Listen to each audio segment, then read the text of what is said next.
have we been assigned to this particular part of the planet in terms of people, in terms of parents, in terms of people. This is in terms of existence in this planet. And the other question is, which again triggers my belief in God, is who's the person who controls our life before we are born and after our death? So you believe lots of things. So you believe before you were born you were somewhere, after you're dead you're going to be somewhere else. Everything you believe. Too many assumptions. When you have so many assumptions, no way to approach truth, isn't it so? If you want to approach truth, the first thing is, you don't assume anything. Is it so? If you're interested in truth, if you're searching for truth, that means you have not assumed anything, is it so? If you already made your assumption, you're just trying to find a confirmation for your assumption, that is not seeking truth. A true seeker of truth has no assumptions, he's just looking. Shall we just look or shall we try to confirm your assumptions?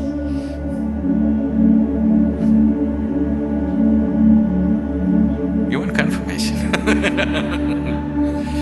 You're right Does that get you any closer? If I tell you your beliefs are right, does it get you any closer to truth? Does it? You feel better. Oh, okay, I've been right. But nothing gets solved, isn't it? Life doesn't get solved, does it? No. So confirming your belief systems doesn't mean anything. This is a big problem with human beings. They want to be right all the time. It's the biggest problem. In fact, it is the basis of all conflict in the world. I am right, you are wrong. This is the problem, isn't it? Isn't it so? What I believe is right, what you believe is wrong. Isn't this the basis of all problems in the world? Whether it's within the family or in the community or in the world or wherever? Yes. Shall we eliminate that problem a little bit?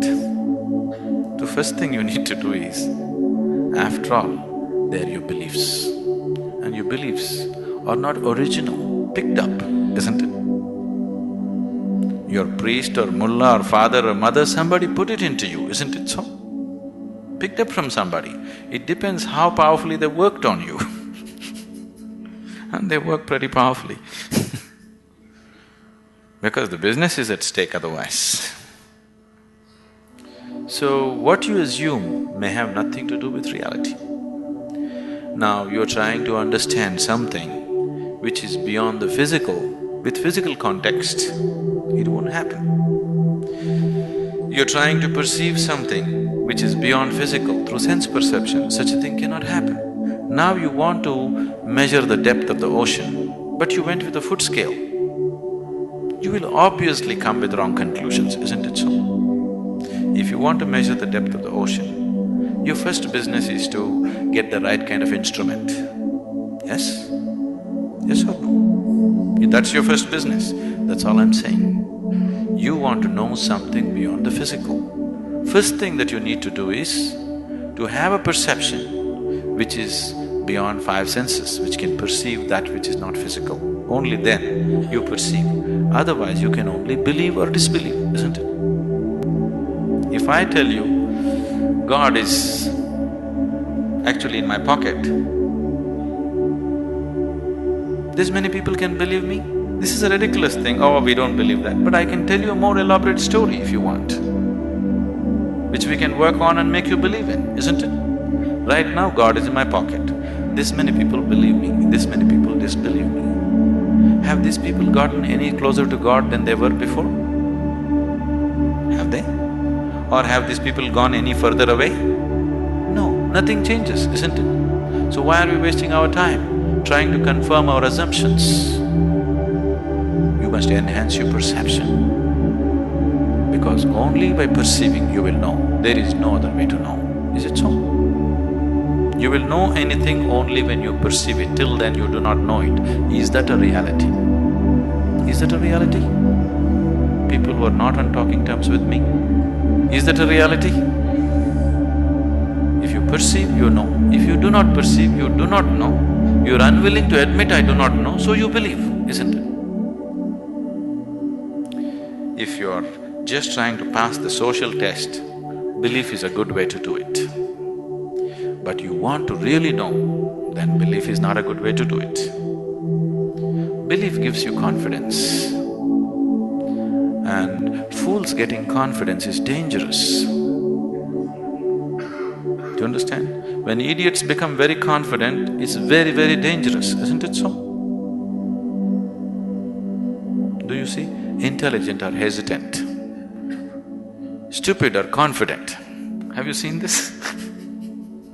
Great confidence.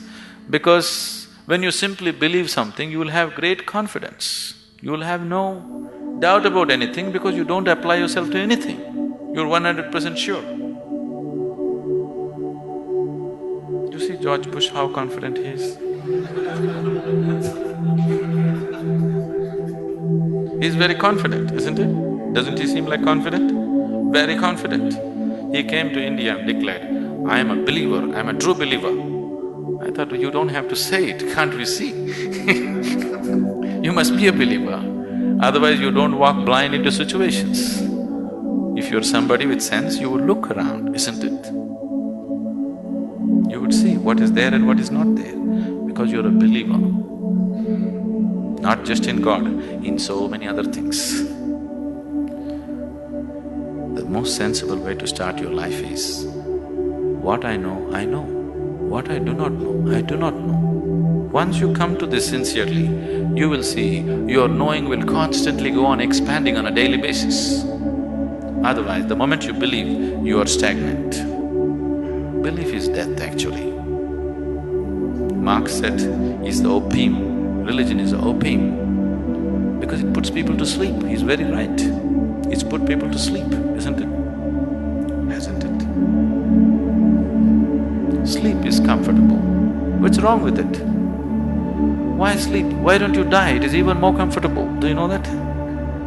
Because anyway you're a believer, after all your God is waiting, why don't you go? Yes, isn't it? Because anyway you know when you die you'll go to God. What is the problem? Why are you waiting, going to this hospital, all this nonsense? Why don't you go? Why are you delaying your progress towards God? That's not right. You're not a true believer, isn't it?